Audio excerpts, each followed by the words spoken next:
Before we plan for our 2024, we need to really review 2023. I have 5 major categories. The first one we're going to be taking is relationship. Did I build intimacy with God? Did you have empathy? Or did you have the attitude of, what business of mine is it? Did you set boundaries? Did you learn to really speak out when people do things that you may not necessarily like? Communication is very important. A lot of persons think they can overhaul their life in just 1 year. 2024 is a continuation of 2023. Sit down and count the cost. It's not enough for you to desire it. I remember when Pastor Jerry came to Calvary Bible Church, one of the questions Dr. Olumide asked him was, how are you able to ensure that you don't fall into temptation? And he said,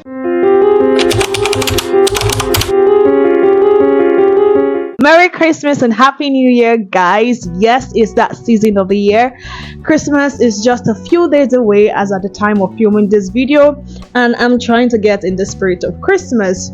You guys, this is a time where people are trying to review their goals. The Instagram captions are captioning.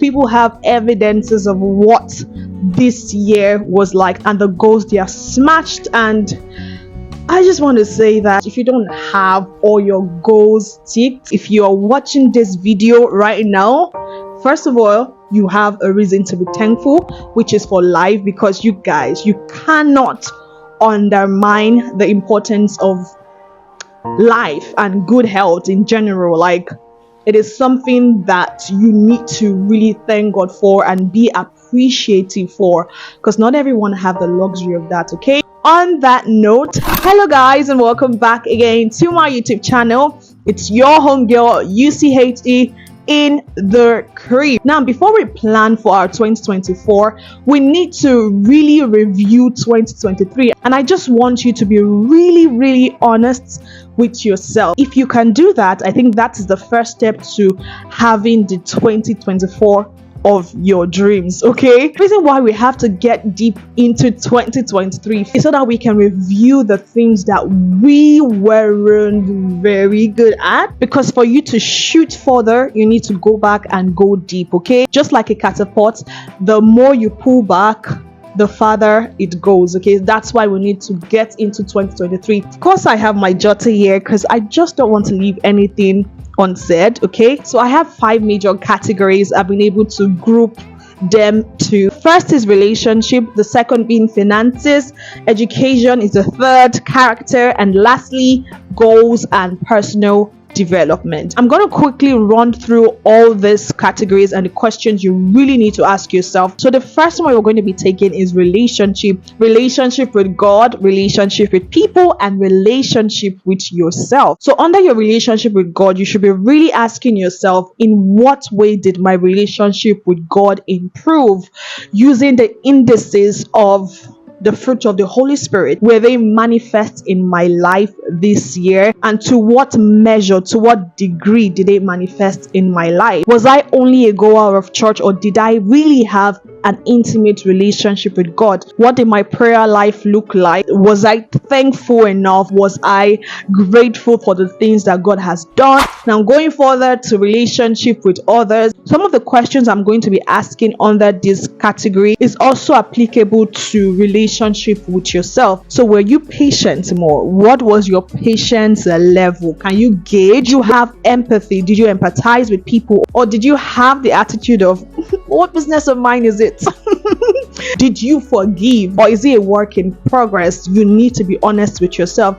And if it's a work in progress, then make sure that you are actively trying to forgive, not just saying it's a work in progress and just leave it at that. Because at the end of the day, forgiving does more good to you than it does to the person. How much grace did you give to that friend? How much grace did you give to yourself? When you fell short, when you broke your own standard, did you give grace to yourself to grow, or were you so hard on yourself? I understand that sometimes we can get a little bit hard. This is also a struggle that I have. I did talk about it in one of my Instagram videos. So yeah, it's hard to, I think personally anyways, it's easy to forgive other persons, but when I fall short of my own standard, it's harder to forgive myself. But if God can forgive you when you err and blot out all your transgression, come on now, you can do the same for yourself. Did you set boundaries, healthy boundaries with people, or did you let people run over you in terms of your relationship, in terms of family, in terms of the work you do? Last but not the least in this category is,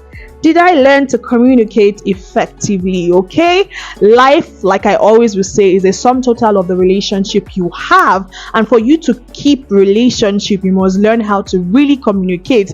Communicating is not just only effective when things are good, but also when things are not good. There's a kind of argument that is healthy. Most times people shy away from arguments so that they can keep the relationship, but that also does more harm than good. So did you learn to really speak out when people do things that you may not necessarily like? Okay, how did you voice it out? And did you voice out also in a very negative way, in a way that destroys your relationship? Communication is very important in relationship. If you fall under the category of people who are really struggling to have tough conversations, this book would be highly recommended to help you to be more expressive, to be more open to addressing situations. And yeah, please make sure you get your copy. I can't link it because it's a physical book, but yeah, this is the name of the book. The picture is on the screen, so you can grab your own copy. Again, this is not sponsored, but this is something I got into this year,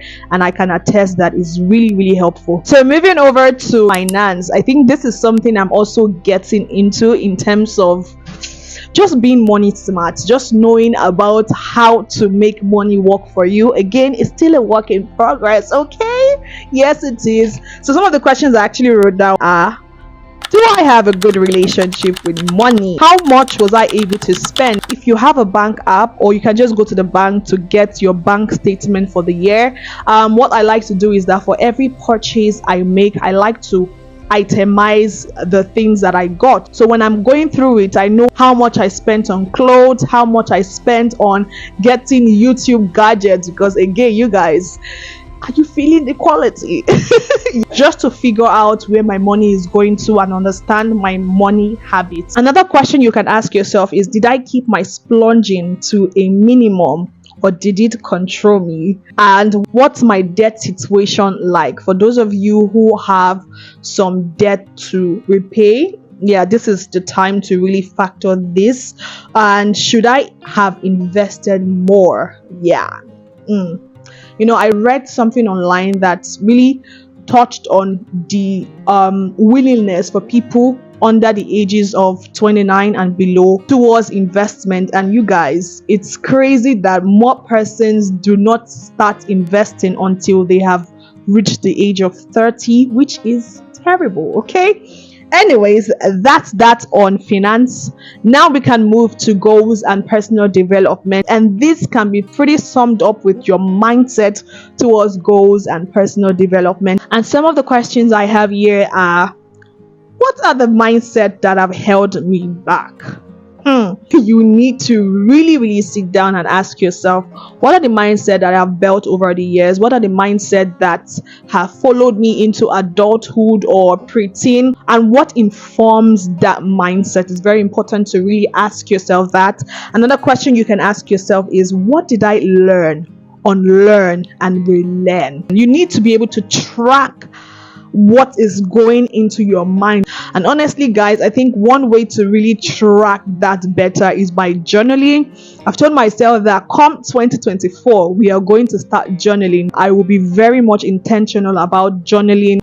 The other day I was praying, and the Spirit of God just led my heart to go through my journal for last year, and boy oh boy the things I wrote, like even the things that I had forgotten. One of the ways to preserve history is by documenting. Because like it or not, each and every single day we receive a truckload of information, and the things that we have garnered the years before or 5 to 10 years ago, they kind of settle at the bottom. So reading what you have journaled kind of helps to bring it back to the surface again. The next reflective question I wrote here is, What lie have I believed about God? You guys, for me personally, I don't think I can truly know myself without knowing God first. I honestly believe that for me to really, really, and truly know myself to the core, I need to know God, because I believe that God created me. He knows me. He has the blueprint of my life. And if I have believed a lie about God, that will really prevent me from actually knowing myself, if that makes any sense. So, what lie have you believed about God, and what has informed that lie? Another question I would like for you to ask yourself is, what trauma has shaping my mindset? You guys, traumas are real, okay? And like it or not, they have the ability to shaping your view about life if not properly dealt with. You need to ask yourself, why do I get so defensive in certain situations? Why am I less trusting of people? Just questions you really need to sit down and ask yourself. The last but not the least question I have here is, how can I come out from that mindset? This is also a very important question. Okay, now that we have talked about these questions, I know they were really deep, and yeah, it requires a lot of soul searching. But yeah, once you can get past this, then you can take this information and apply it in 2024. But in applying this, there are certain things you need to also keep in mind, so you can list them out so that you know that these are the things that I really need to work on. The second thing you need to bear in mind is that next year is a continuation of this year. Okay, do not abandon all the goals you had for 2023 and start a new. No. Do not see 2023 as done and dusted. Yeah, moving on, closing the chapter. Of course, there are things that definitely need to roll over because you haven't really dealt with. I need you to see 2024 as a continuation of this year. So I was watching Azine Zara's video on why your New Year's resolution don't work, and one of the things that she said that I really found very profound was that a lot of persons think they can overhaul their life in just 1 year. This will lead them to making unrealistic expectations and falling short of it, because again, they are unrealistic. That's why you have to have the mindset that 2024 is a continuation of 2023, and I can't just automatically become brand new in 2024, if that makes sense, right? The third thing I want you to bear in mind when going into 2024 is for you to really sit down and count the cost of how much it will cost you to see your desired results. A lot of us, we want banging bodies, we want to, be successful. You really and truly need to sit down and count the cost. Does it require discipline? Does it require being consistent? How can I build discipline? How can I be consistent? You need to understand what that goal would require of you, because what I see in my generation are people who have like very big dreams, but they're not ready to really sit down and pay the price to get the desired result, if that makes sense. Moving on to the fourth thing, all right, you need to bear in mind moving into 2024 is build systems. It's not enough for you to want it, but you need to be systematic in your approach. The reason why you got your certificate after going to school is because there was a system to engage you, to see that you were provided with an adequate knowledge. So this is kind of a build up from the third point. So let's take being disciplined for example. Okay, every day you will not feel like working out, you will not feel like putting 100, okay? But when you create system, when you have a gym instructor or you have an accountability partner, it makes it easier for you to really commit and see through the process to get the desired result. So what systems have you put in place to accommodate your weaknesses? What systems have you put in place to ensure that you don't slip and fall back to basic? These are the things you really need to really put in mind. I remember a certain time when Pastor Jerry came to Calvary Bible Church. I was in attendance, and one of the questions Dr. Olumide asked him was, how are you able to avoid temptation, being in the spotlight, having the visibility that you have, how are you able to ensure that you don't fall into temptation? And the answer he gave was very profound. He said, I have built systems, I've put systems in place. And he made mention of having a tracker on his device and certain persons having access to where he is at every given time. Okay, so these are systems you need to put in place for you to checkmate yourself. This doesn't mean you're weak. This just means that you don't want to give any room to the devil. Okay, so you have to take heed, like the Bible say, lest you fall. Okay, now the last but not the least thing I need to bear in mind, which is the most important, honestly, I feel like after all is said and done, you need this very point. And what is it? It is to give yourself grace. For every time you don't meet up to your own expectation, for every time, you sleep, okay? You need to be able to give yourself grace to say, happens, okay? So you cannot come and kill yourself and come and die. And now this doesn't take away from all the point, because a lot of times even I myself, like I said at the start of this video, I really find it hard to give myself grace. It's easy for me to give other persons grace just to excuse their action and to see that everyone will fall once in a while, okay? But the ability for you to really pick yourself back up is what I call giving grace to yourself. So it's not an excuse to be lazy, but it's just to say, hey, I'm human, and to err is human. To forgive is divine. If God, my Father, can forgive me, who am I not to forgive myself? I'm nothing but a human being, okay? So yeah, give grace to yourself and heal and grow. For the times you fall down, acknowledge that you have fallen. Look at the reasons why you possibly fell and say, hey, I'm going to give myself room to grow. I'm going to give myself room to try again, because I'm not going to let one moment of weakness ruin me, and I'm never going to give up on myself. I think if you have all this mindset, trust me, 2024 is off to a very good start. Alright guys, that's pretty much what I have for you. If you really enjoyed this video, please give it a thumbs up. Don't forget to subscribe to my channel. Turn on your bell notification to receive future updates from my channel, and I will see you guys in my next one. Until then, bye bye. Remember, I'm rooting for you. You can do it. My ears are already scratching to hear your testimony, because it's going to be loud. It's going to be mega, okay? All right, guys. I'll see you in the next one. Until then, bye-bye again.